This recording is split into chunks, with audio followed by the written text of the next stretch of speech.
थोड़ा चलता है गिरता है, थोड़ा चलता है गिरता है। माँ थोड़ी दूर हट के देखती है, देखे कितनी दूर जाता है बच्चा।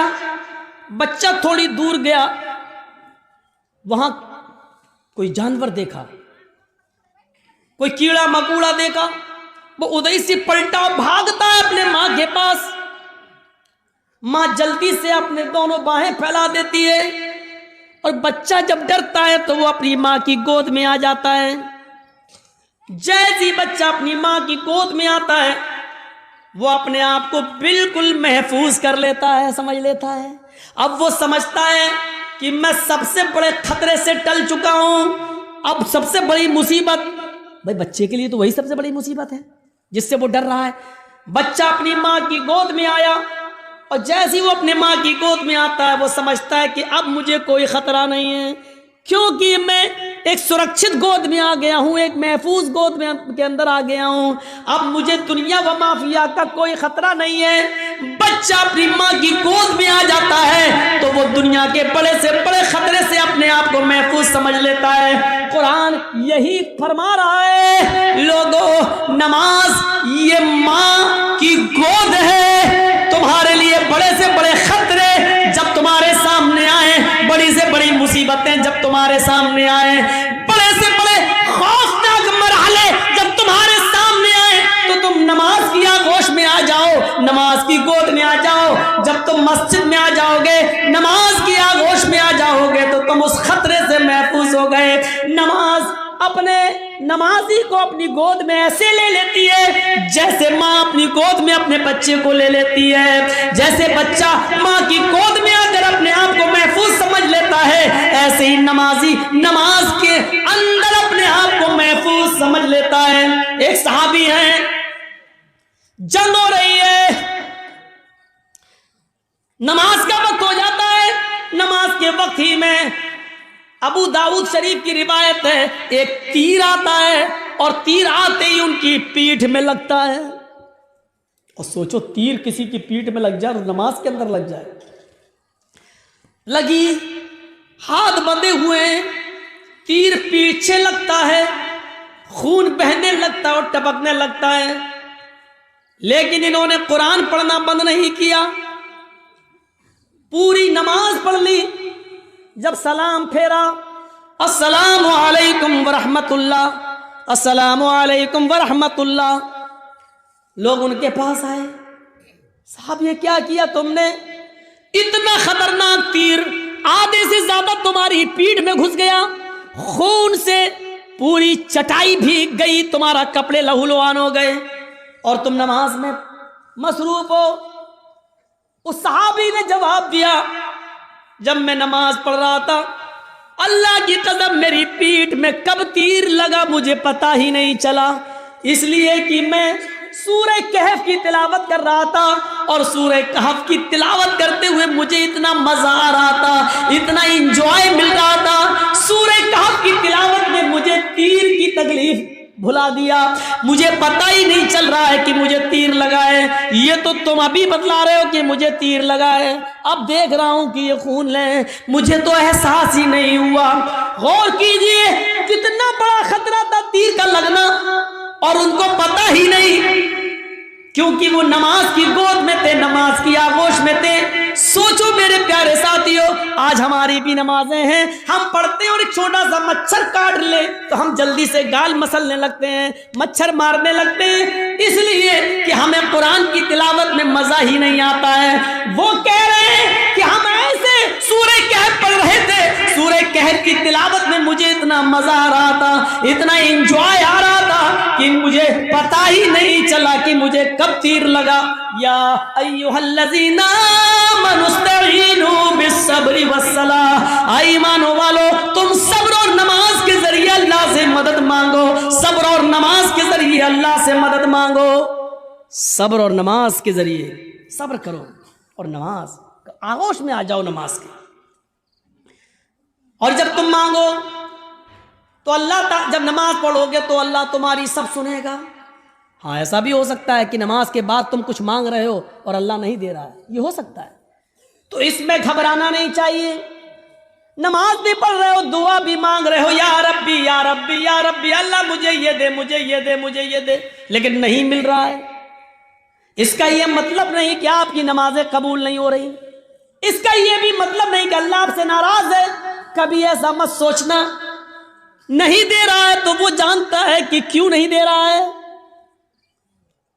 उसकी मर्जी है, उसी में भलाई हो सकती है।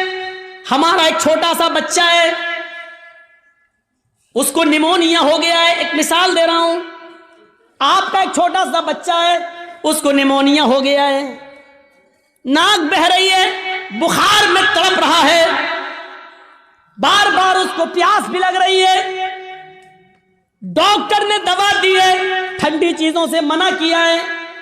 जब आप उस बच्चे को लेकर दवा लेकर आ रहे हैं तो रास्ते में बर्फ बेचने वाला आइसक्रीम बेचने वाला आइसक्रीम बेच रहा है, और आपका बच्चा आइसक्रीम की जिद कर रहा है, पापा मुझे आइसक्रीम चाहिए, पापा मुझे आइसक्रीम चाहिए, डैड मुझे आइसक्रीम चाहिए, अब्बू मुझे आइसक्रीम चाहिए। मुझे ईमानदारी के साथ बताइए, आपका बच्चा बुखार की हालत में, निमोनिया की पोजीशन में आइसक्रीम मांग रहा है, क्या आप उसको आइसक्रीम दिलाएंगे?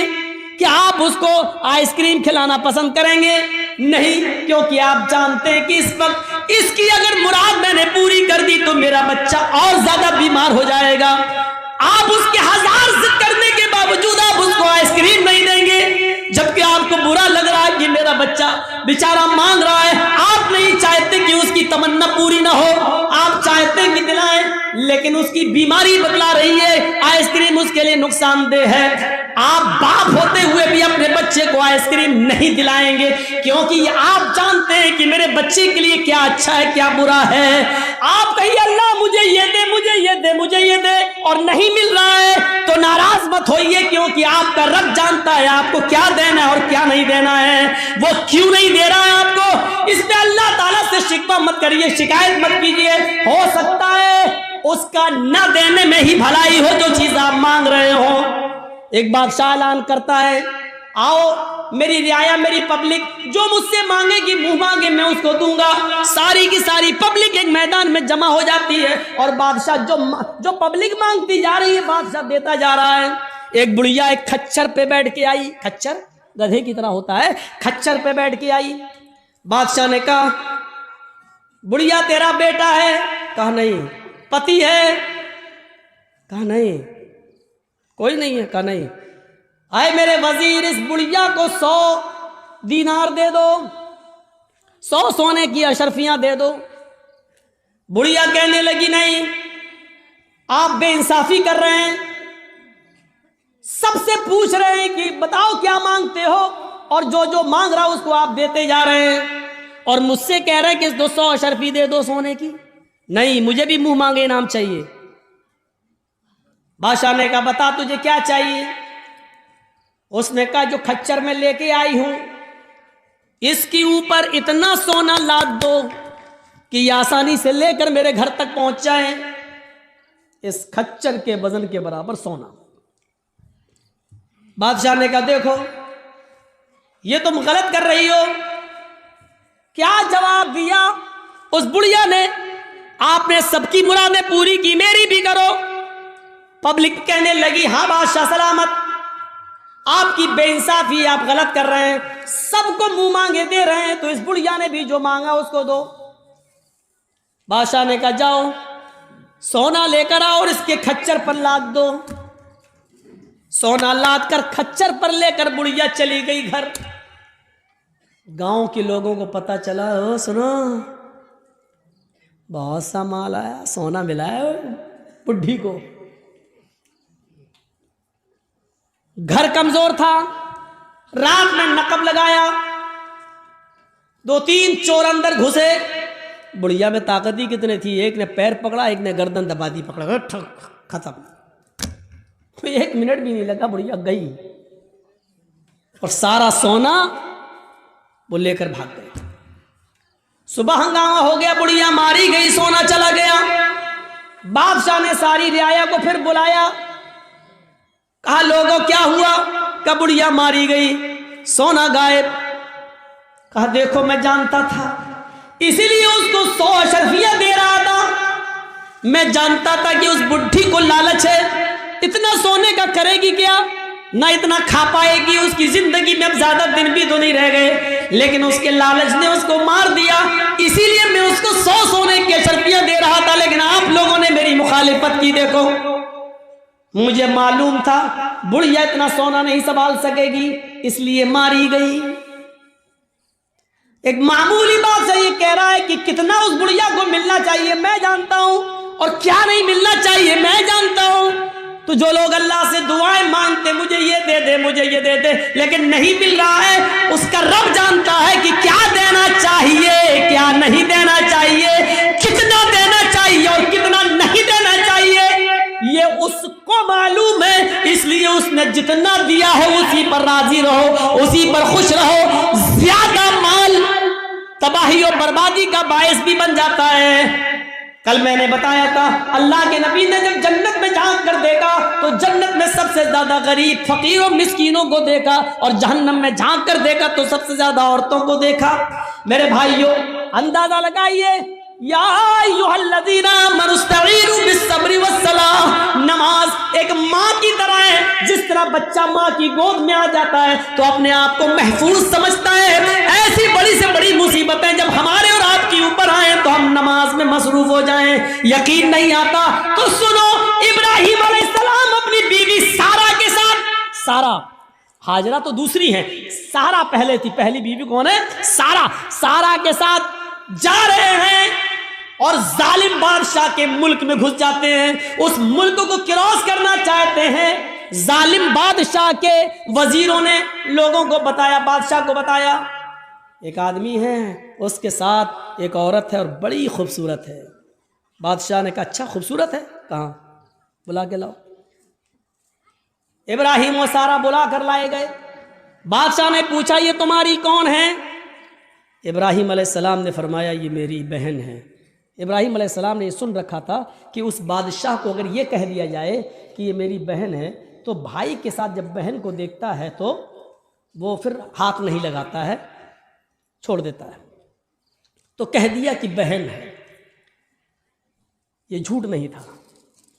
इब्राहिम अलैहिस्सलाम ने जब ये कहा कि ये मेरी बहन है, तो इस हैसियत से कहा कि सारी दुनिया के मुसलमान आपस में भाई हैं और सारी दुनिया की औरतें बहन है। ईमानी रिश्ते से उनको अपना बहन दिल में नियत की थी। ईमानी रिश्ते से तो सभी बहन है, हर कोई एक दूसरे का भाई, एक दूसरे की बहन है। लेकिन चूंकि खूबसूरत इतनी थी हजरत सारा कि बहन कहने के बावजूद भी उसकी नीयत खराब रही। उसने कहा, इनको कहीं ले जाओ और सारा को जरा हमारे दरबार में लेके आओ। इब्राहिम अलैहिस्सलाम अपनी बीवी से कहते हैं, जाओ। इब्राहिम अलैहिस्सलाम को एक जगह रोक दिया जाता है, सारा को अकेले ले जाया जा रहा है, और जब बादशाह के खुलवत में, बादशाह की तन्हाई में सारा को कर दिया जाता है, तो बादशाह ने सारा ने दुआ मांगी, इलाहुल आलमीन, मैं अपने शौहर इब्राहिम की अमानत हूँ और आज तक मैंने तेरे दीन की कभी मुखालिफत नहीं की है। अल्लाह इस जालिम बादशाह से मेरी इज्जत व आबरू की हिफाजत फरमा। ये कहकर बादशाह ने जब उस सारा के ऊपर अपना हाथ बढ़ाया तो सारा की दुआ रंग लाई और सीने के पास आते आते हाथ रुक गया। न आगे बढ़ रहा है, न पीछे हट रहा है, न नीचे हो रहा है, न ऊपर जा रहा है, यहीं पर आकर शल हो जाता है। जैसे ये सारा अलैहिस्सलाम है और ये उनके सीने का हिस्सा है, ऐसे उस पर पकड़ के हाथ मारा, ये बस यहाँ पर रुक गया। अब न आगे बढ़ रहा, न पीछे हट रहा, न इधर हो रहा, न इधर हो रहा। चीख कर कहता है, सारा तेरे पास कोई खुदाई ताकत है जो मेरे हाथ को मजबूती के साथ पकड़े हुए है? अल्लाह से दुआ कर, मैं वादा करता हूं कि मैं तुझे हाथ नहीं लगाऊंगा। हजरत सारा ने दुआ की और बादशाह का हाथ सही हो गया। फिर नीयत खराब हो गई उसकी, पता नहीं, हो सकता है ऑटोमेटिक हो गया हो। उसने दोबारा हाथ बढ़ाया तो दोबारा फिर हाथ वहीं पर रुक गया, हजरत सारा के थोड़ा पास। शल हो गया, ना आगे ना पीछे, न दाएं ना बाएं। अरे सारा एक बार और दुआ कर दे, इसके बाद हम तुझे कभी हाथ नहीं लगाएंगे, मैं छोड़ दूंगा। उसने फिर दुआ कर दी, अल्लाह इसको ठीक कर दे, सही हो गया। लेकिन कहते ना इतनी खूबसूरत थी कि उसका दिल मुतमईन नहीं था। तीसरी मर्तबा उसने फिर बदअहदी की और फिर हाथ बढ़ाया, फिर हाथ सब चल पड़ गया, आगे नहीं बढ़ा। कहता है कि मैं कसम खाता हूं अपने रब की, जिसको वो रब मानता था, मैं अपने माबूद की, अपने खुदा की कसम खा के कहता हूं अब हाथ नहीं लगाऊंगा, मुझे आखिरी बार माफ कर दे और दुआ कर। सारा ने फिर दुआ की, उसने छोड़ दिया और अपनी लौंडी जानते हो, खादिमा, खिदमत करने वाली, जो उस बादशाह की लौंडी थी, खादिमा, खिदमत करने वाली हाजरा, उसने वो लौंडी सारा को दे दी कि ये तुम ले जाओ और ये तुम्हारे रास्ते में काम आएगी, इसको मैं तुम्हें दे रहा हूं बतौर गिफ्ट। हजरत सारा जब हाजरा को लेकर आई तो पूछा कि मेरे शौहर इब्राहिम कहाँ हैं?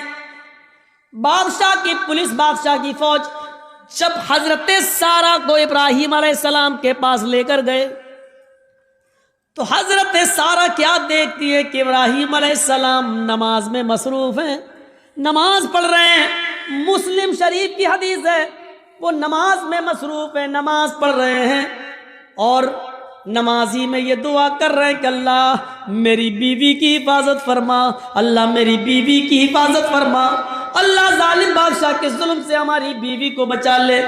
नमाज में मसरूफ हैं।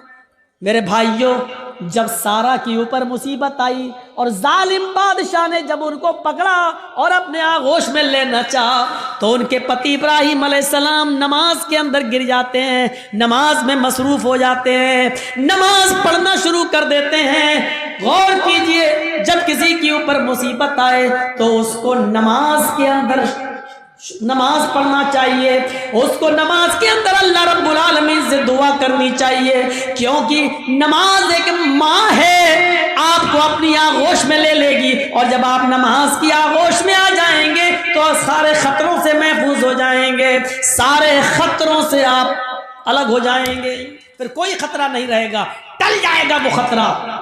आपको याद होगा, सही बुखारी की रिवायत है, बनी इसराइल में एक नौजवान था, नाम था उसका जुरैज, बहुत नेक इबादत करने वाला, बड़ा अल्लाह वाला, बड़ा नमाजी। एक बार हजरत जुरैज नमाज के अंदर मसरूफ थे, नमाज पढ़ रहे और उनकी मां को किसी चीज की जरूरत पेश आ गई तो जुरैज को आवाज देने लगी, आई जुरैज। जुरैज कहते हैं अल्लाह मैं नमाज में हूं और पीछे मेरी मां आवाज दे रही है। जुरैज ये कहते हैं अल्लाह मैं क्या करूं, मैं नमाज में और मेरी मां पीछे आवाज दे रही है। फिर उसने तीसरी आवाज दी, जुरैज, लेकिन जुरैज ने कोई जवाब नहीं दिया, वो नमाज पढ़ते रहे। चौथी बार जुरैज की मां के मुंह से ये जुमला निकला, जुरैज तूने मेरी आवाज सुनकर भी अनसुना कर दिया। आय अल्लाह, जुरैज उस वक्त तक न मरे जब तक कि वो किसी बदकार औरत का मुंह न देख ले। आय अल्लाह, जुरैज को उस वक्त तक तू मौत मत देना जब तक कि जुरैज किसी बेशरम और बेहया औरत के साथ हम बिस्तरी न कर ले, उसके साथ जिना न कर ले। मां की बद्दुआ थी, मां ये बद्दुआ देकर चली गई।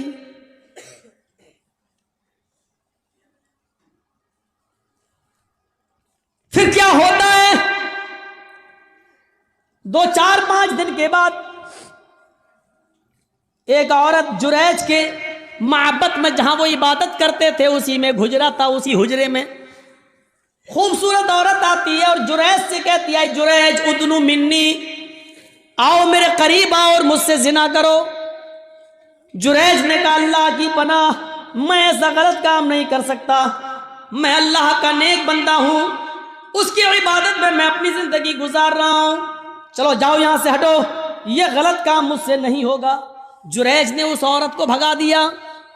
वो औरत परेशान थी, सीधे जंगल में जाती है और वहां बकरियां चराने वाले एक चरवाहे के साथ वो जिना कर लेती है, शिकार हो जाती है जिना का। 9 महीने 10 महीने गुजर जाते हैं। 9 महीने के बाद उस औरत के बच्चा पैदा होता है। हमल ठहर गया था। 9 महीने के बाद जब बच्चा पैदा हुआ तो उस चरवाहे का तो पता ही नहीं कि वो कहाँ का रहने वाला था, कहाँ चला गया, और न ये औरत उसको पहचानती थी। बस जुनून था उसको किसी से मिलने का, मिल लिया वो। ये जुरैज नहीं मिला तो जंगल के चरवाहे के पास चली गई, लेकिन चरवाहे का पता नहीं। 9 महीने से इसके घर में जब बच्चा पैदा होता है तो पूरे गांव वाले इस पर भिल पड़े, है तेरी शादी नहीं हुई, बच्चा कहां से आया।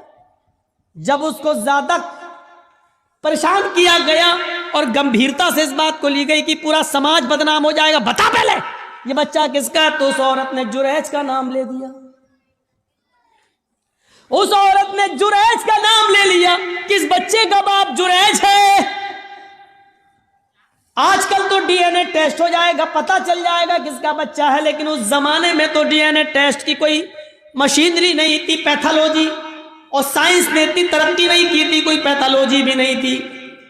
पूरा गांव आया गुस्से में और देखा कि जुरैज नमाज पढ़ रहा, पूरा नमाज से उनको खींचा, हट देख कितना अल्लाह वाला बना फिरता है, नमाज पढ़ रहा है, और उसका पूरा इबादत खाना तोड़ दिया। बड़ा नालायक आदमी है, बड़ा कमीना इंसान है, उसका इबादत खाना तोड़ दिया। मारा नहीं उसको, खींच लिया। देख कितना अच्छा बनता है, कितना नेक बनता है, सजदों पे सजदे करता है, रात में नमाज पढ़ता है, दिन में नमाज पढ़ता है, और कारनामा देख, गांव की लड़की के साथ ऐसा हाल, उसको मां बना दिया, प्रेग्नेंट कर दिया, उसके पेट में बच्चा।